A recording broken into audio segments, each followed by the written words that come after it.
Hey, welcome to the Harry Man Show, number 39. I have an extraordinary drummer on today, someone that I've looked up to since I was very young, reading through Mono Drummer magazines, watching him on MTV, on the telly. He's currently the drummer of Doobie Brothers and was a drummer of Vertical Horizon. This guy's got a solid backbeat, incredible meter. It's a real pleasure to have him on the show. How you doing, Ed? I'm doing good, Dustin. How are you? Good, and you're coming from the East Coast right now as we speak. I'm in the East Coast. I'm currently in the lovely state of Pennsylvania. Oh, nice, nice. So, yeah, like as I was saying, you're currently playing with the Doobie Brothers. How long have you been with them now? It's been 15 years. Wow, that's longer than I thought. Around 2005 is when you joined, I believe, right? That's exactly when I joined. Yes, sir. All right. And at the departure of the previous drummer, was it something that you were working towards, or were you playing with them before the hand, or is it something that was sprung on you? You're talking about the Doobies? Yes. No, I had been playing with Vertical Horizon, and there were some changes happening there. And I was just kind of in this weird sort of floating area of my career, I guess. Well, I was kind of still in Vertical Horizon, but there were some question marks about the future of that band. Mm. And I got a call from a guy named Michael Hossack. Now, Michael was one of the original Doobie Brothers drummers. Oh, nice. And Michael was also a Vertical Horizon fan, and that's how I knew him, and that's how we had become friends. Mm-hmm. And unfortunately, in the early part of 2005, longtime Doobie drummer Keith Knudsen passed away. Mm-hmm. And for those that don't know, the Doobies were traditionally a two-drummer band, much like the Allman Brothers. And they switched to a percussionist instead of a second drum set in the later years, correct? Yeah, that came a little bit later. Uh-huh. Yeah, I can get into that history there in a second, but just to no, it's okay. Just to Mike had called me. It was probably about a month after Keith had died, and they said that they were going to keep doing the two. They wanted to keep doing the two drummer thing, and was I interested in auditioning? They were going to invite a few people down to play. They weren't going to do like a Red Hot Chili Pepper style cattle call or something like that. They were just going to invite a few folks down that they knew that might be good for the gig to play and sort of see how it went. So I became one of these people, and I was one of, I can't remember if it was 6 or 8 people that auditioned, but that was it. There weren't a lot of people that went in and played with them. So they offered me the gig. Yeah, and so I had a decision to make at that point, and decided to go with it. Oh, and nice. It's been 15 years now. Yeah. Now, previous up to that point, were you heavy into being a Doobie Brothers fan? Were you familiar with their catalog as well? Oh yeah, I was a big fan. I mean, they were one of my favorite bands when I was growing up. My parents were fans. Oh, nice. And they always seemed to used to. I grew up in Connecticut, and they always used to seem to play in Hartford or New Haven in August around my birthday. Mm-hmm. You could always. Bands were like clockwork back then. They had a certain amount of time that they spent in the studio, and then a certain amount of time of the year that they were on the road. And again, like they would just sort of spit these tours out over and over again. So they always seemed to be in Connecticut in the summertime. Nice. And we would go. My parents would take me. I mean, some of the first concerts I ever saw were Doobie Brothers shows in the late 70s. So, yeah, I was a big fan. I was way into it. I knew all the material backwards and forwards. In fact, at the audition, there was a song list of I think it was 5 tunes. And at the audition, Tommy called a song, and I can't remember exactly what it was, but it wasn't on the audition list. And John McPhee was saying, "Oh, well, hey, Tommy, that's not on the list." And I was like, "Hey, you know what? Let's play it. I know it. Let's just play it." That was a test in itself, They were just trying to make sure. Yeah. Yeah, and at that point, separate conversation, auditions, but I had learned at that point to be over-prepared for auditions. And I've heard that as a common theme in most major gigs as well. Yeah, it didn't hurt. It didn't hurt that when he called that tune, one of the guys, it didn't hurt that I said, "Hey, let's play it, no problem," instead of, "Oh yeah, I didn't learn that one." Nice. So they told me to learn 4 or 5 arrangements from a live album they had out at the time, live at Wolf Trap, and I went ahead and learned all the arrangements from the live at Wolf Trap, not just from the CD, but from the DVD, which had more material on it. Nice. Because some of those arrangements were a little different, like the live version of Long Train, and it was different than the studio version and things like that. So I just went in and played, and it was cool for me. The pressure was kind of off for me because I just looked at it as an opportunity to play drums with my friend Mike. And I was just like, you know what, this will be great. I'll be in the Doobie Brothers for a half an hour. Like, it'll be a dream come true to play China Grove with Pat Simmons and Tom Johnston, and not in a bar band. Yeah, absolutely. Yeah. Yeah. So, which I had done a million times, of course. So now, I want so that's how I treated it. Yeah. I want to ask you, the transition for the Horizon, that was it. A new thing to play with the horn section for you at that point, and a bigger band. Well, at that point, there wasn't really a horn section. It was just a sax player. Oh, really? Yeah, and that really was no big deal. I mean, I had played in different situations with different people over the years. Okay. So I wasn't really thinking about it in terms of any of that stuff. I was just playing music. And, I, like a lot of people, I grew up playing along to records. Mm-hmm. So when I was a kid, regardless of it was any good or not, when I was a kid playing along the records, I was in the Doobie Brothers. I was in Tower of Power. I was in the Eagles. Yeah. I was in Rush. I was in Genesis. Like, this was the mindset in my basement. It's like, okay, I'm going to play along with these records, and I'm going to be in this band. Yeah, absolutely. And nobody's watching, and I'm not getting paid, and I'm not actually in these bands, but that was sort of my mindset. And I think that just manifested itself as I got older as being in whatever musical situation I was in at any given time. That's you're only as good as you practice sometimes. Does that make sense? Yeah, absolutely. Yeah. I wanted to ask, do you guys use the click in the Doobie Brothers, or do you guys chart things out, or is it more by ear? No, there's a click. There was a click for the show when I joined. There still is. I'm trying to get rid of it, but and I can understand why there was a click track. I mean, two drummers. If it's not the Dead, where one guy's sort of laying it down and the other guy's sort of decorating a little bit, this was two guys basically playing the same parts often. And so, we used to play a song called "Don't Start Me Talking." It's a blues shuffle. One person's shuffle is different from another person's shuffle. It's a very identifiable fingerprint type kind of groove. So it's good to have a little reference point for what we're actually doing. And listening, of course, is like the number one thing about playing music. If you're not listening, you're probably not a musician, or not a very good one anyway. But so yeah, we would just listen to each other, and the click would be in there a little bit. And 9 times out of 10, I have to say I never heard the click because I had it low enough in my mix, and we were doing our thing. If I in that way, if I heard the click, I knew that something was up. So that's one question I want to ask. Did you ever have like a Flam effect playing with two drummers? Because like you were just saying, no one hits the snare or does the same thing exact time. Was that something you had to master, kind of getting over that Flam effect with the two on the backbeat? Yeah, a little bit. And again, it really just comes down to a case of listening. You could put Vinny and who are two of the best clocks out there, Vinny and Gad. You could put together, and there's going to be the occasional Flam. That's just the nature of music. Yeah. But in terms of it happening all the time, that wasn't happening. Thank goodness, because I probably wouldn't have gotten the gig.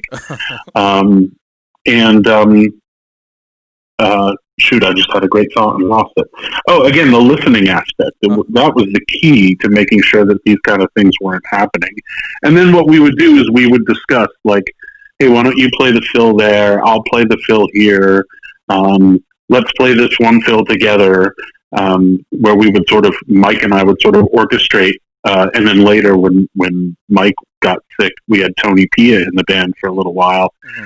And Tony and I would sort of orchestrate, like, hey, let's play this lick together here and have it be like this lick. It'll be a lot of fun, you know.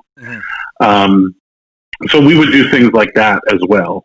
So yeah, it's just keeping the lines of communication open as far as, you know, the songs and the parts, and then a little bit of organizing and orchestration, and then lots and lots of listening. Yeah, and that's another question I have. In your monitor mix, are you running the secondary drummer in there as well? Not really. I had a little bit of Mike in there because he didn't hit very hard. Mm-hmm. So I used to have a little bit of Mike Hosek in there, particularly his kick drum and a little bit of snare and his hi-hat. Mm-hmm. You know, I didn't need all the other stuff. When Tony came along, like, Tony played a lot harder, a lot more aggressive than Mike. And we were so close to each other on stage, too, that I didn't really need him in my mix at all. Yeah, I was wondering. Because he was just right there. Yeah. And we were set up in a way that we weren't straight on with the audience. We were sort of like a V, so we could look at each other as well. Mm-hmm. So I could actually look and see where when his hand was landing in the snare drum if I had to, mm-hmm. to make sure that we were locked in. Yeah. But I have to say, you know, I haven't looked in a while, but having seen some of the clips of us on YouTube and stuff like that, you know, locked in pretty good with both of those guys, which was good. And I would agree. You know, Mike in particular I can't remember if Tony had marching experience or not, but Mike did, and I did. Mm-hmm. So that definitely helped in that situation, having that marching band drum corps sort of background. Yeah, and I'm sorry. No, I was just going to say, and I can't remember if Tony had the marching background or not, but, you know, we certainly, at that point, were seasoned enough musicians that we sort of knew how to do what we were doing at the time. Yeah. And that's one thing I want to take it back a little bit. Obviously, talking about your early influences, I can hear, and I know you're going to take this as a compliment, I hear a lot of Neil in your playing as well, especially with your ride patterns and just having a strong bass and snare connection. Is that true? Is that he was a big influence for you growing up? Oh, sure. You know, I mean, I was a kid in the 70s and 80s, and so if you were a drummer during that time, you could not have escaped Neil. Yeah. You know, whether you enjoyed the music of Rush or not, you definitely were going to check out Neil and sort of hear what he was doing. And I was a big fan of the band and of Neil's playing as well. So yeah, he was a huge influence, and I appreciate the compliment. Thank you. Yeah. I don't see a lot of drummers, you know, utilizing that ride as well as they do, and it's something I always kind of look out for because Neil was always heavy-handed on his right side too with his bell, and you know it shows in his music as well. Yeah, I mean, excuse me. There's so much to learn there. Mm-hmm. You know, drum parts as composition is a huge part of Neil's thing, I think. You know, I would be remiss if I didn't mention Stuart Copeland as well, particularly with some of the ride cymbal stuff you're talking about. Mm. I think a lot of that ride cymbal stuff I do sort of going back and forth between the bell, playing little accents off of whatever the guitar riff may be or piano riff, or depending on what song we're playing. A lot of that comes from listening to the Police. I mean, Stuart Copeland was a guy who was able to just really make an orchestra out of the kick, snare, hat, and ride cymbal. Mm-hmm. Just using the different parts of it, the little 5 strokes on the hi-hat, that kind of thing. I mean, hugely influential. Because nobody was really playing it like that at the time. I mean, when you come out of the late 70s, see a lot of dead-sounding drums, you know, and just sort of straight-up grooves, which is great. There's nothing wrong with that. That's my favorite. Probably my favorite kind of playing is just sitting down and playing a straight-up groove. But then to hear somebody on, you know, in the context of sort of top 40 radio, exploring the possibilities of the drum kit was really, really cool. He wasn't boxed in. He pretty much had full freedom with Sting. Yeah, no, I mean, and both Neil and Stuart, I mean, you know, different ends of the spectrum, but certainly exploring the drum kit as a musical instrument. Mm-hmm. You know, this is my instrument. The whole kit is the instrument, not just the individual parts of the kit, and that was a very important thing to sort of pick up as a young drummer. Yeah, and another question: you obviously play primarily traditional grip. Was that something you started in your early years, or was it forced upon you a little bit? Excuse me. No, it was never forced upon me. Although I did, when I was in college, we made the decision to play traditional grip in the marching band. Mm-hmm. But I had already done some of that with marching band and drum corps, and I started playing traditional on my drum kit in my later teenage years. And really, I mean, it's really almost for silly reasons. I loved the way Stuart Copeland looked on TV. Yeah, it's awesome. And nobody else was playing that way aside from jazz drummers, you know. Yeah. But I was also into jazz. I mean, I was a huge, you know, I loved the Pat Metheny group as much as I loved Rush when I was a teenager. Mm-hmm. So Danny Gottlieb and Paul Wertico were influences as well, although a completely different kind of thing. You know, they're playing traditional grip, and I hadn't really gotten way into sort of, you know, traditional jazz drumming, bebop and stuff like that until later when I was in college. Mm. But, you know, I thought it looked cool. Nobody else was really doing it in the rock world. And, you know, I did it one day just to sort of see what it would feel like and really just for fun. Like, oh, I wonder what it's like to play traditional. Mm-hmm. And I sort of played what I thought was a traditional grip just from seeing, you know, Stuart Copeland do it on TV. Mm-hmm. And, you know, it felt really good. And the more I kind of experimented with it and played with it, the more I decided that I kind of wanted to play that way. And then by the time I got to school, University of Miami in the 90s, I had been playing for quite a bit, and I had done a top 40 gig, which, funny you mentioned horns, was a horn band. We had very much like Chicago, we had a sax player, a trumpet player, and a trombone player. And we did Motown and sax, and we played Chicago and music, and we played all kinds of stuff, and worked quite a bit around Connecticut and Rhode Island, like the shoreline down there. And, you know, I was already playing traditional there, like backbeat stuff, traditional. So by the time I got to college, where I was studying jazz and playing in the marching band and doing like rock ensemble, I was just playing traditional grip all the time. So it just became a mainstay for me. Now, with that being said on that subject, I mean, most teenagers growing up with Neil, did you do the whole big drum set and kind of aiming for the floor, like once you got into them?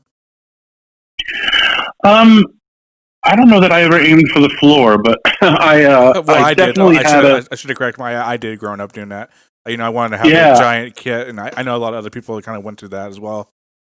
Yeah, I didn't kind of hit as hard. I just, you know, just recently I had been watching some older clips of Neil, and man, he's like pounding almost in some, you know, in some spots, like watching a couple of the older videos and stuff. And, you know, I never pounded my drums, but when I played matched, I did play with the butt end because Neil did. And I had a sort of a mismatched mutant drum kit for most of my growing up. But then when I was a senior in high school, I bought a used set of Tama Swing Stars. Oh, nice. And that allowed me to do like 3 up front with a floor tom, and I had 6, 8, and 10 roto toms. So I kind of had a big kit, you know. Yeah. And was able to play along with those records and play those parts on that kit. You know, I was minus a drum or two, but it didn't matter. You hung on one drum longer than Neil would have, you know, when you were doing rolls up and down the kit. But yeah, I kind of had a big kit, and I had like 3 crash cymbals, and you know, whereas some of my buddies would only have 1 or 2, and so you know, that was kind of fun to play around with. And now I'll do anything from, I mean, on the Doobie kit I'm using now is pretty big. It's 3 up and 2 down. And I wanted to discuss that, but that's a purple heart kit you're playing, correct? Correct, yeah.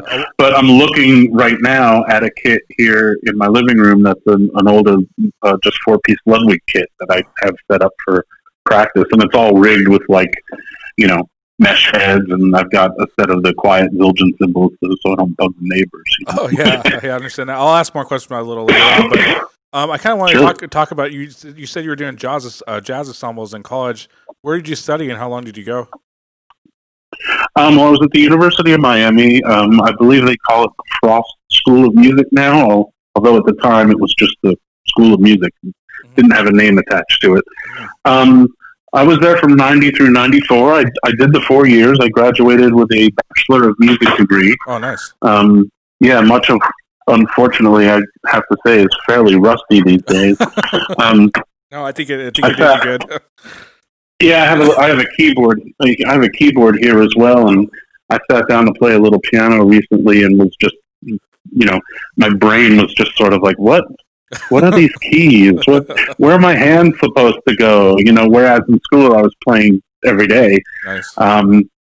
So a little bit of rust on the old college degree there, but no, I managed to do the 4 years, and it was an interesting experience for me. I met a lot of amazing people while I was there, some who have become named drummers. And I also just learned a ton of stuff while I was there, both sort of academic and, real world sort of on the job type kind of stuff while I was down there. So it was a really, really interesting time. Now, you mentioned your parents were musicians. Did they introduce you to chart reading at that time, or was something you learned in college? No, I started reading when I was young. I started taking formal drum lessons when I was about 6.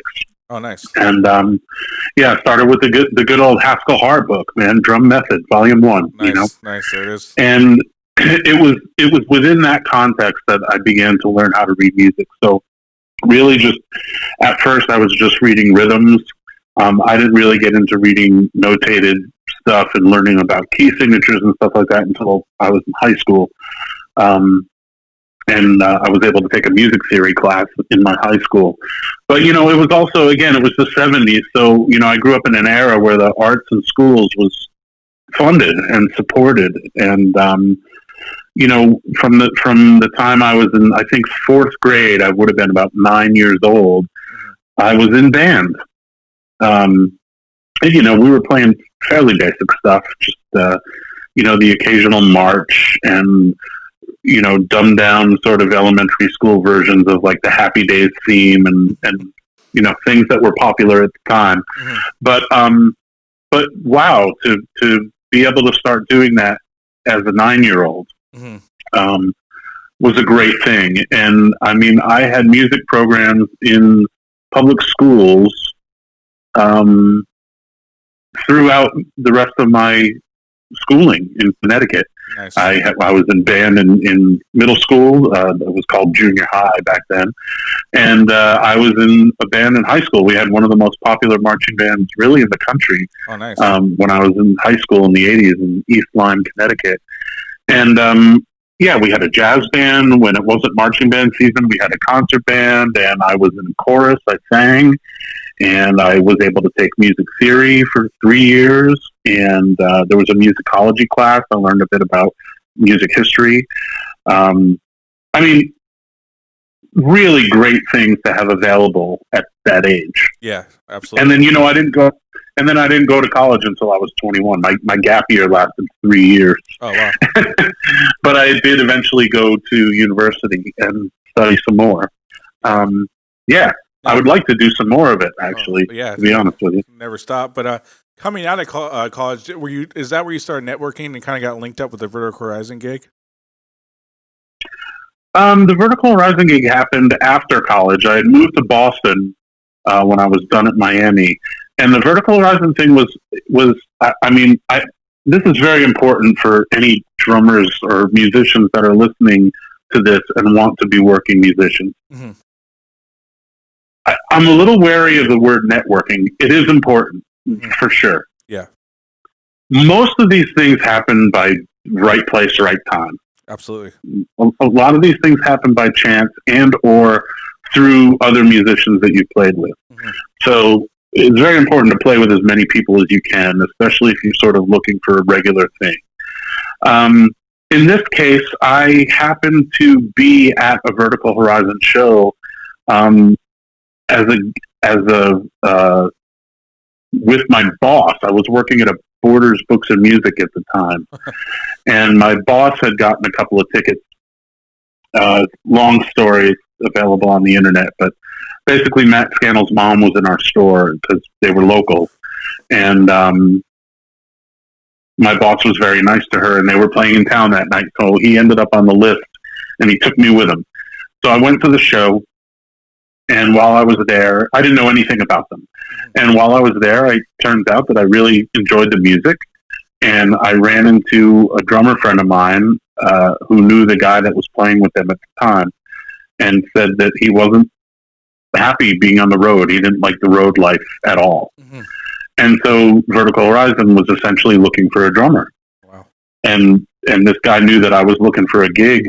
So he said, hey, you should check it out.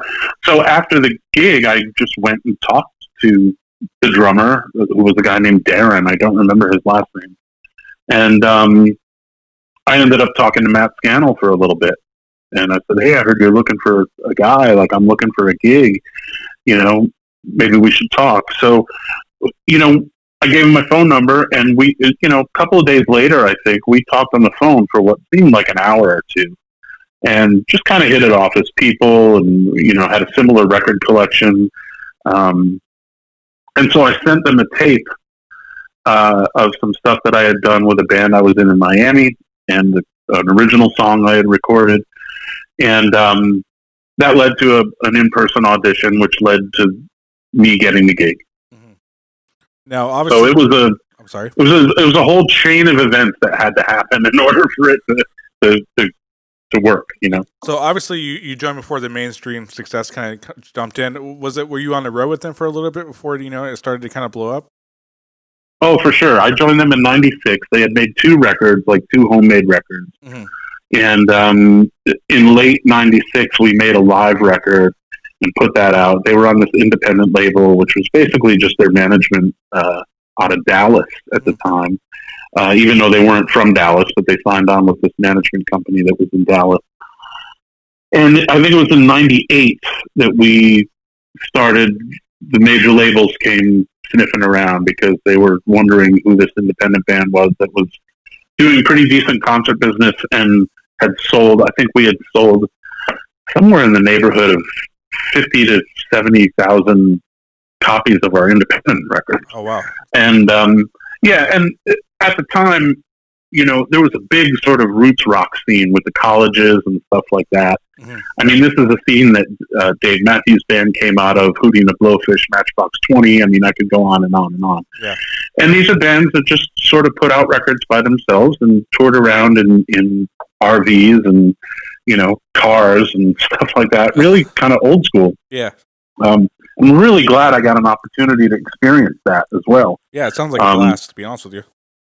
Well, it makes me appreciate, being in a bus now and things like that. But it was really, really great. And so we did that a lot. And then we ended up signing with the RCA label, which led to the recording of Everything You Want. Mm-hmm.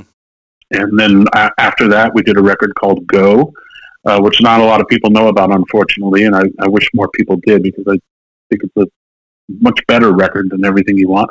Although my perspective is pretty different.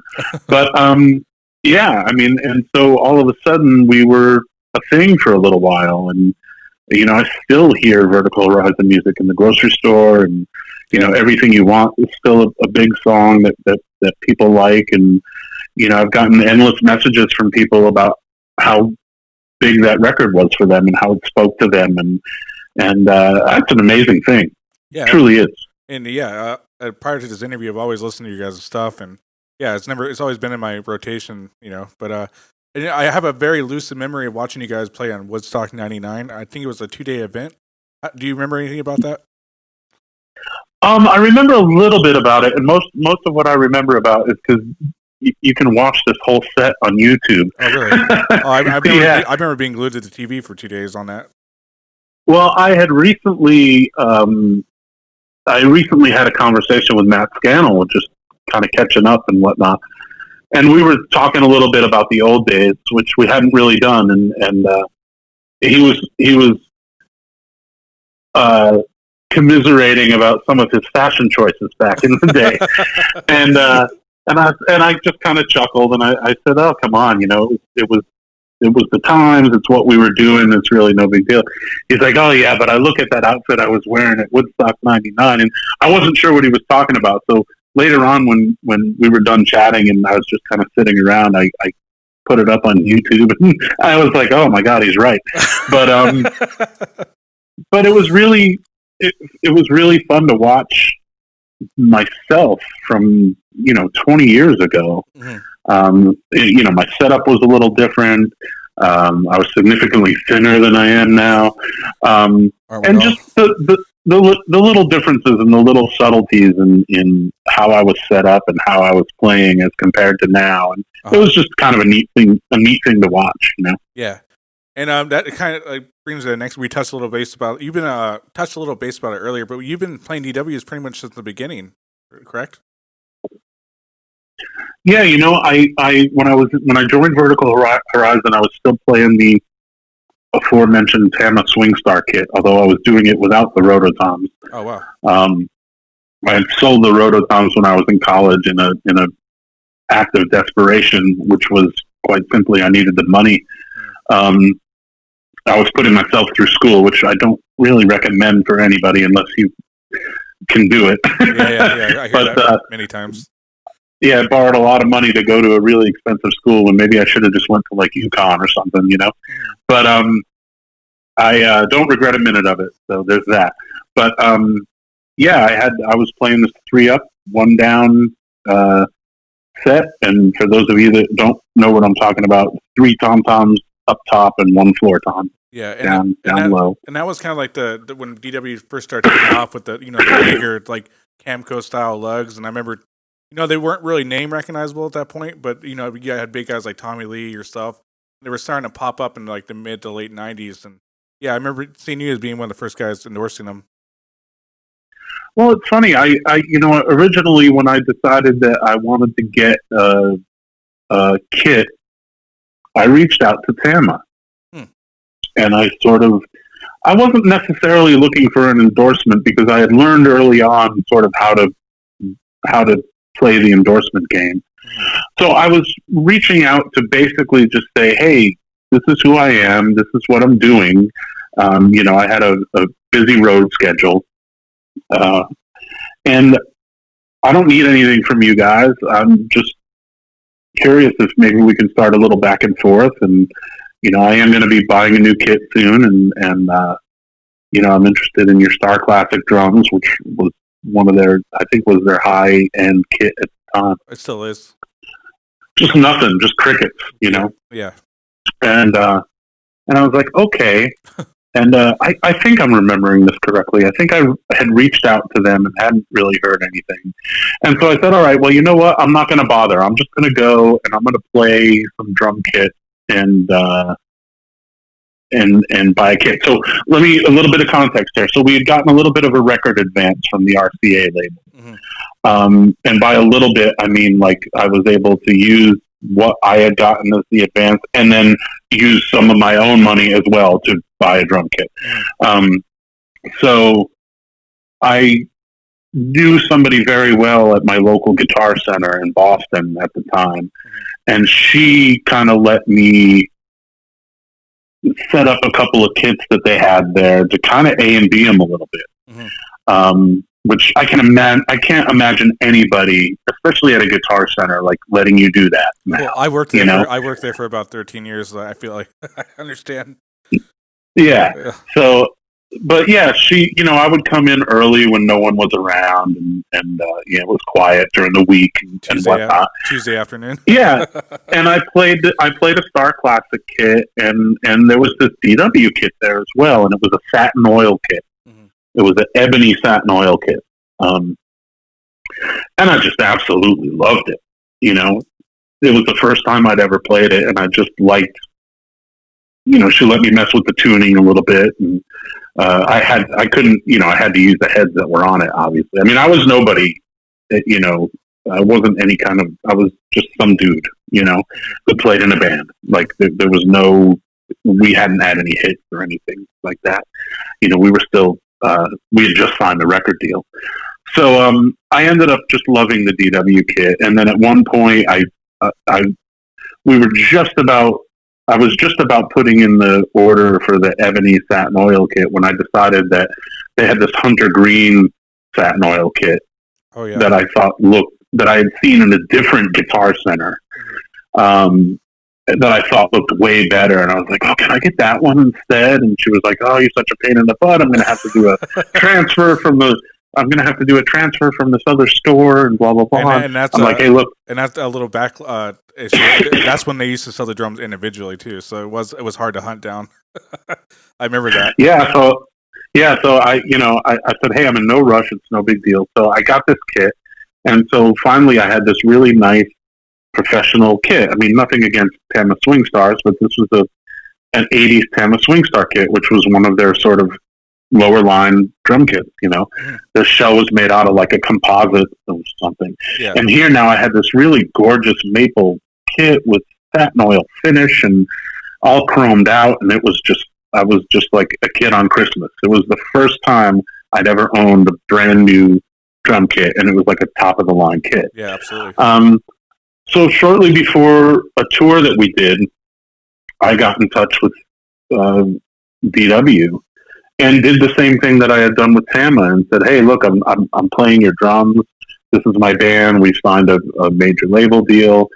And I've made sure that it was important for them to know, like, I'm not looking for anything from you. Mm-hmm. I'm just letting you know that I'm using your gear. I'm loving your gear, and maybe if we're ever in your area, I would love to have you out at a show, basically. And I got an email back that said, "Fantastic. We're glad you love the stuff. Keep us posted." Mm-hmm.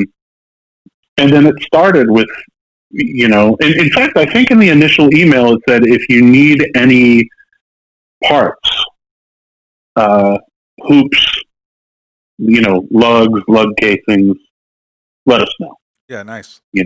Now I always ask, but have you got a chance to tour that factory at all? Oh yeah, a couple of times. Oh, nice, so cool. It's definitely a cool experience. I just want to ask. Yeah, way cool. In fact, I didn't really get a chance to do it, I don't think, until I was in the Doobies. Oh wow. Just schedule wise and all that stuff. May have done it once when I was in Vertical. Honestly, I don't remember. Mm-hmm. I think I did it. I toured the factory for the first time when I was in Los Angeles making the Go record. Oh, nice. I took a day and went up to Oxnard and met John Good in person for the first time and took a tour of the factory, and it was really, really cool. Yeah. But yeah, I've had a working relationship with them since 1998. So a good 20 plus years now. Nice. And I wouldn't change a thing. I mean, I still love what they're doing. It's amazing. Yeah, and while we're on that subject, you've been playing. Were you playing Zildjian primarily through the course of this as well? Yeah, my whole life I've been a Zildjian guy since I was a kid. Nice. And then I've bounced around. I tried to get something going early on with Remo, and they were completely unresponsive because that's what I had. And then I said to myself, all right, well, I don't even know about these other drum head companies. Maybe I should check some things out.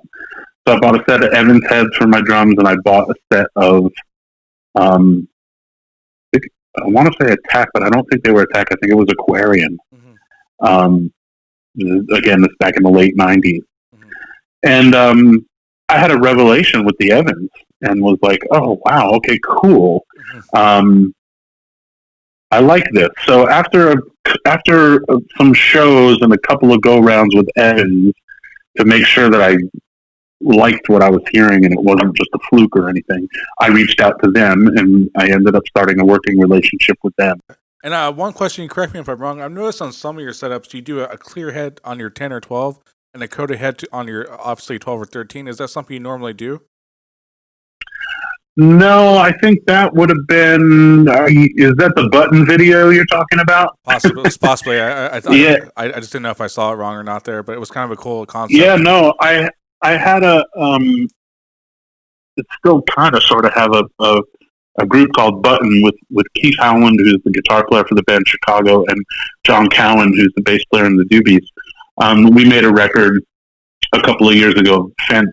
Well, I think it's a fantastic record, just called Button. And we shot some video stuff for some of that stuff, and I had set up my green DWs, which I hadn't used in a while. Since the early Doobie days, I hadn't really used them. I'd used them on a couple of sessions, but it had been a while since I had used them when I pulled them out to do these little home recording videos that we did. This is 3 or 4 years ago now.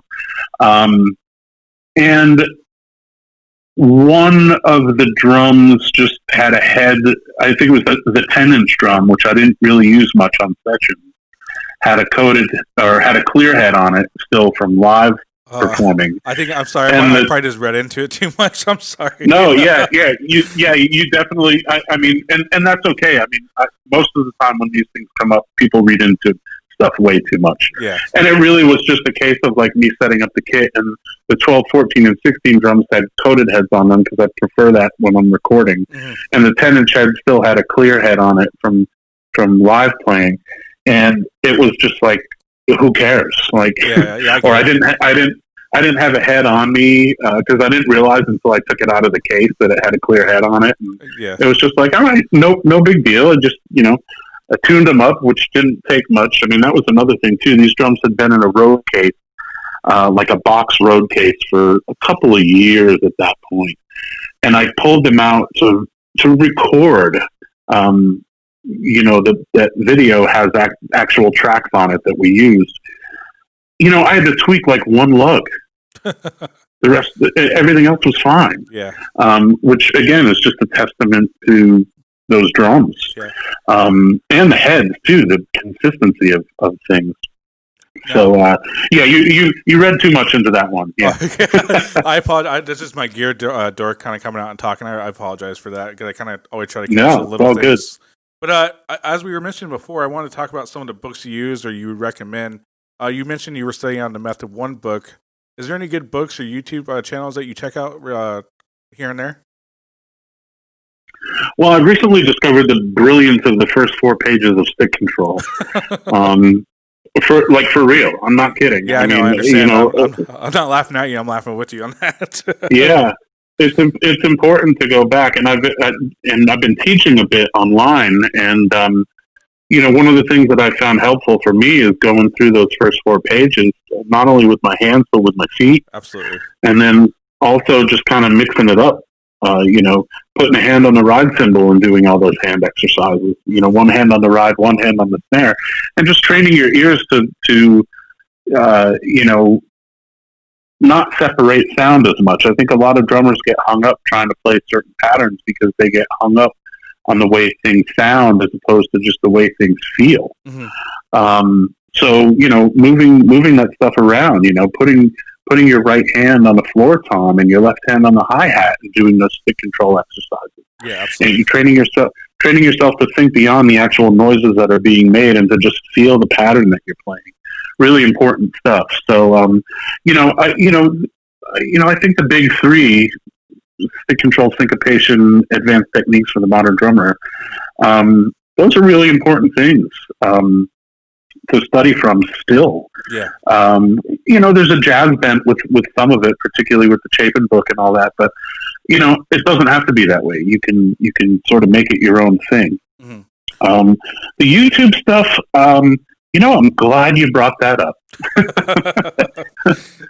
I've been a little outspoken, I think, about some of the YouTube stuff. And the reason why is because, first of all, let me say there's some amazingly great resources on the internet. Amazingly great resources.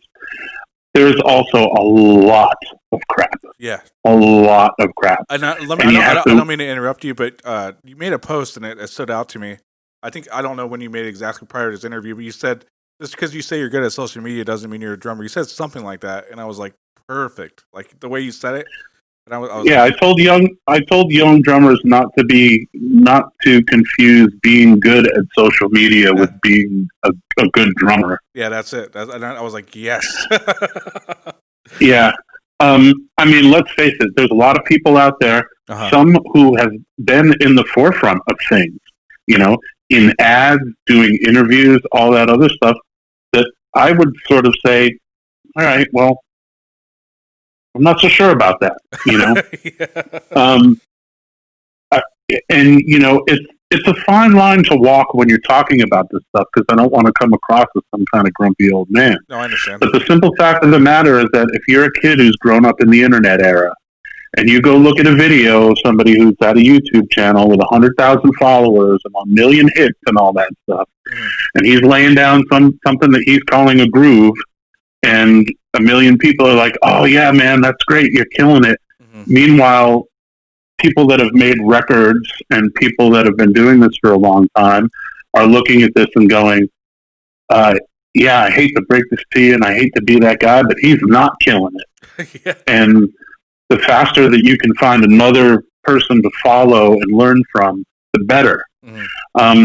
So it's a little bit tricky waters to navigate, especially now with the drum companies. I mean, I challenge the drum companies to really sort of, maybe vet the posts that they're putting up a little bit before they put them up, instead of just saying, oh, this person's got a lot of hits, they made a 15-second video, let's put that up there just so we can have some content up for the day. Yeah.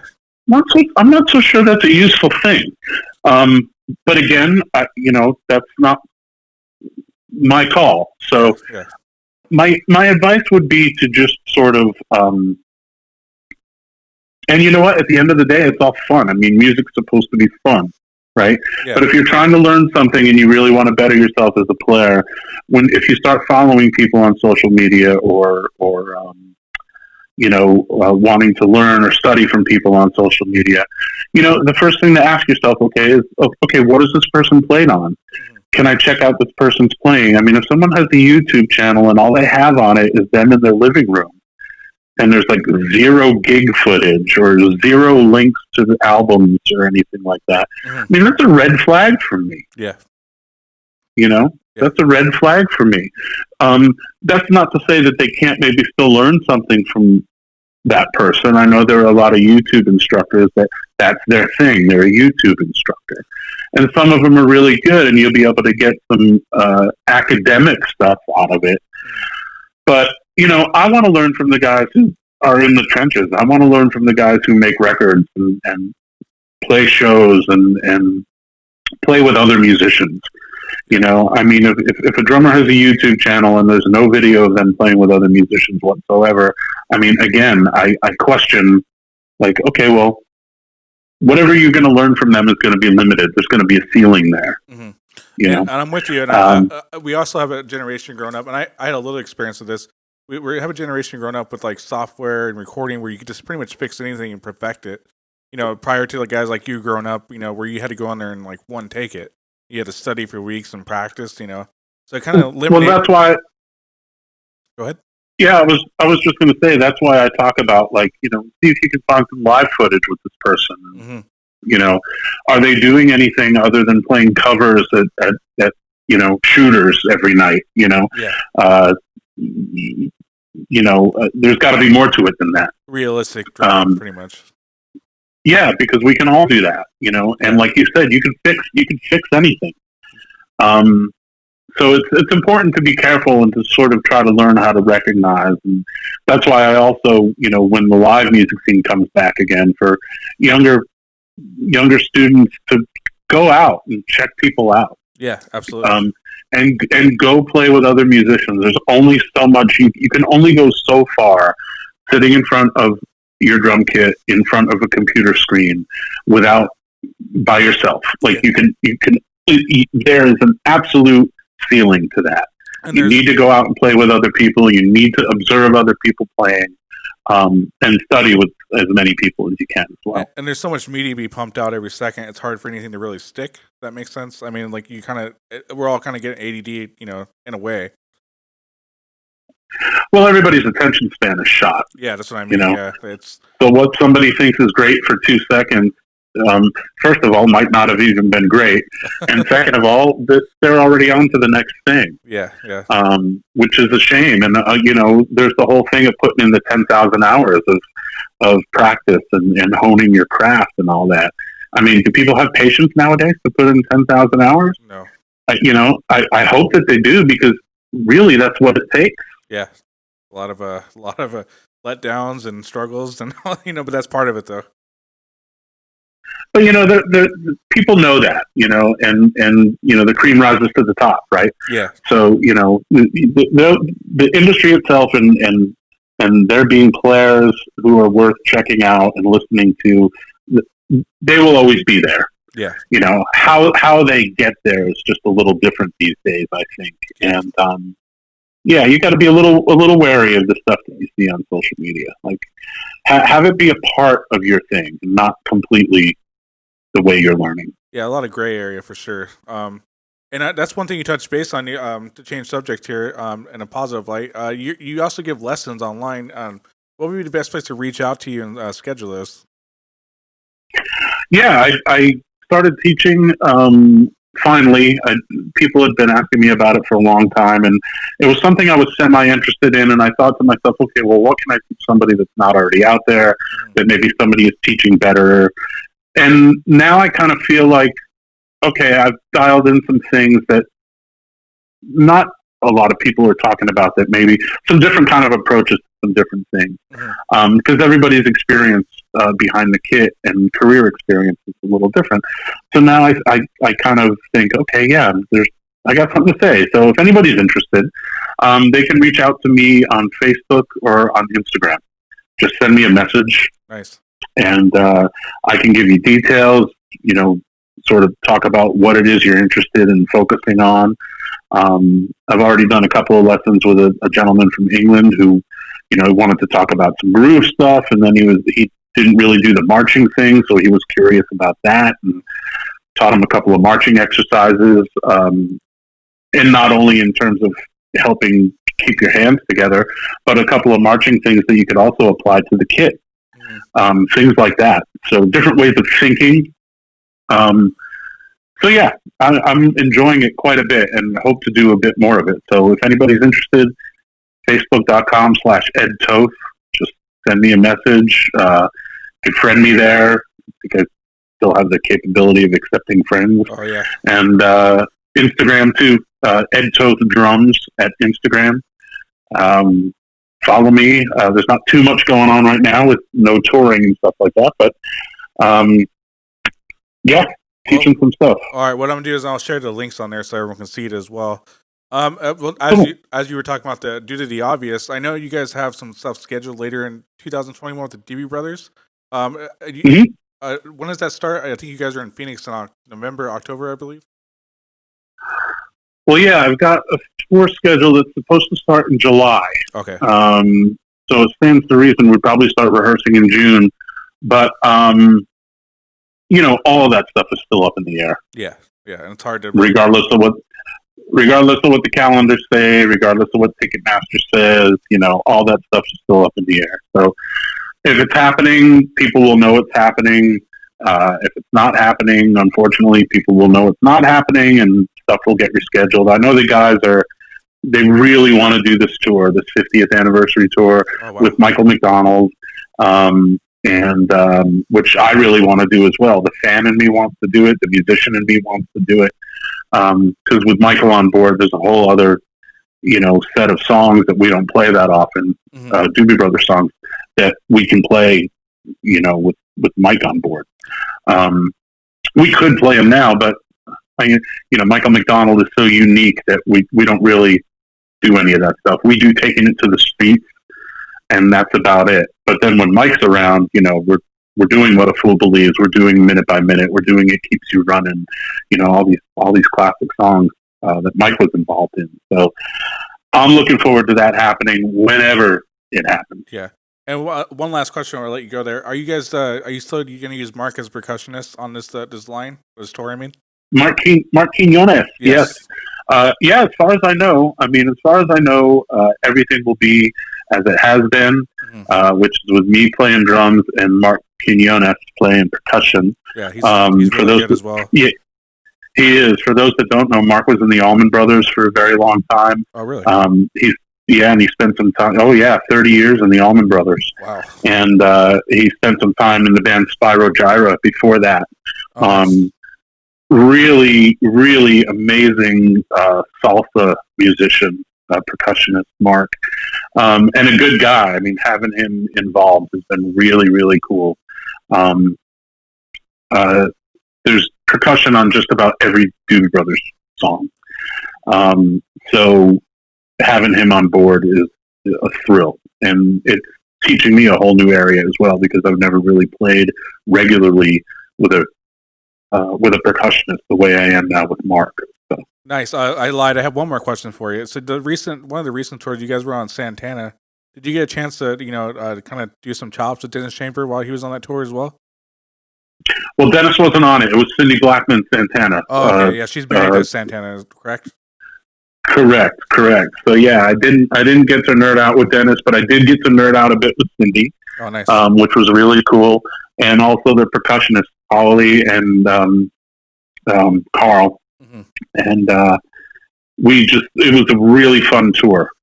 I think that's some of the most fun I've had on the last couple of tours. The one with Santana, one with Steely Dan, the one with Journey before that have been some of the most fun I've had. That's a lot of big in names. The Doobies and being on the road. Yeah, I mean with Journey, it was the first tour that Steve Smith was back. Oh wow. So I got to know Steve a little bit, and again, the fanboy in me, here I was watching like the classic lineup without Perry, but Arnell, I mean, come on, the guy's phenomenal. Was Smith doing a solo? Because I watched that in rotation quite a few times with him doing that solo on the double bass of Sonar. Yeah, he did a solo, and I actually held up bus call a couple of times because I was watching Steve solo, and as soon as he would sort of finish his solo, I would hightail it to the bus where they'd be like waiting for me, looking at their watches, like we were hoping to get out of here a half hour ago, you know. Oh, wow. But yeah, it was good being around Steve and watching Steve and getting to know Steve a bit as well. I mean, I learned a bunch of things from him. He was a really, really sweet man, and that was a cool thing for me. And then the year after that, we were out with Steely Dan, and got to spend a little bit of time with Keith, who I had met a few times before, Keith Carlock, and watching Keith play and listening to Keith play, which was a cool thing. You know, Keith's a fantastic drummer, and that music, I mean, you know, that's a drummer's dream gig. You know, Steely Dan. All traditional grip players too. Kind of was yeah. And then watching Cindy and the guys with Carlos was a lot of fun too. Yeah. And Carlos himself was just a great guy. He used to come out and watch our set every night, and you know, he loved my backbeat. He was like, God, he's like, man, your left hand is like the center of the universe. Yeah. And I'd be like, and I would just look at him and be like, dude, you're Carlos Santana. Like, yeah, I wouldn't say that, but that's what I'd be thinking in my head. Like, you know, I wholeheartedly agree with him. Yeah, your backbeat is definitely, it's right on the money. It doesn't get better than that, in my opinion. Oh, thank you so much. Thank you. Well, Ed, I don't want to keep you too long. It was a great honor to have you on the show, and I would love to have you some other time as well. I'm going to share the links to your lessons as well, so I would direct people to that, and I highly recommend even just watching Ed's videos and checking out his recent albums or current albums. Thanks a lot, Ed. This was a real pleasure of mine. Oh, thank you, Dustin. I had a blast. All right, we'll see you next time. Thank you. Take care.